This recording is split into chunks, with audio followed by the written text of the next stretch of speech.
তিনি উইকেট পেলেও গোমরামুখী, আবার ছক্কা হজম করলেও। তবে তার এই গোমরা মুখ যেন পাল্টে দেয় প্রতিপক্ষের ভাগ্য।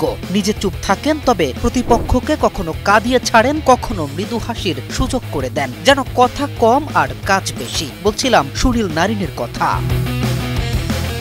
মিস্ট্রি স্পিনের জাদুতে বিশ্ব জুড়ে দীর্ঘদিন ধরেই সুনীল নারিন আলাদা পরিচিতি পেয়েছেন। যেমনি নারিনের হাসি বা কান্না কিছুই বোঝা যায় না, তেমনি তার ভয়ঙ্কর মিস্ট্রি স্পিনও। সেই জাদুতেই এবার তিনি লিখলেন নতুন এক ইতিহাস। প্রতিযোগিতামূলক টি-20 ক্রিকেটে মাত্র 3 জন বোলার যে কীর্তি করেছেন নারিন, তাদেরই কাতারে যুক্ত হলেন। সংগ্রহ করলেন ক্যারিয়ারের 600 উইকেট।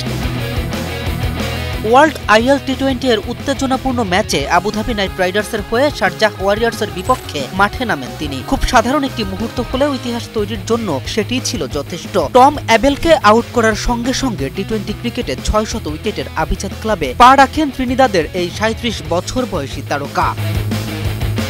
আফগানিস্তানের লেগ স্পিন জাদুকর রশিদ খান এবং ওয়েস্ট ইন্ডিজের তারকা অলরাউন্ডার ডিজে ব্রাভো, তাদের পর তৃতীয় বোলার হিসেবে এই সম্মান তুলে নিলেন মিস্টার সাইলেন্ট নামে পরিচিত সুনীল নারিন। ঐতিহাসিক অর্জনের পরে ম্যাচ শেষে আবুধাবি নাইট রাইডার্স কর্তৃপক্ষ তাকে সম্মান জানাতে বিশেষ 600 নম্বর স্মারক জার্সি উপহার দেন। ফ্রাঞ্চাইজিটি এক আনুষ্ঠানিক বার্তায় জানায়, নারিনের এই অসাধারণ মাইলফলকে পুরো নাইট রাইডার্স পরিবার গর্বিত। এমন অর্জন শুধু দল নয়, ক্রিকেট ইতিহাসেও দীর্ঘ সময় ধরে স্মরণীয় হয়ে থাকবে। স্পিনের রহস্য ঘেরা বল, নিখুঁত লাইন লেন্থ আর নিরুত্তাপ উদযাপন সব মিলিয়ে নারিন বরাবরই বিশেষ। 600 উইকেটের এই মাইলফলক তার সেই বিশেষত্বকেই আরও এক ধাপ উঁচুতে তুলে ধরল।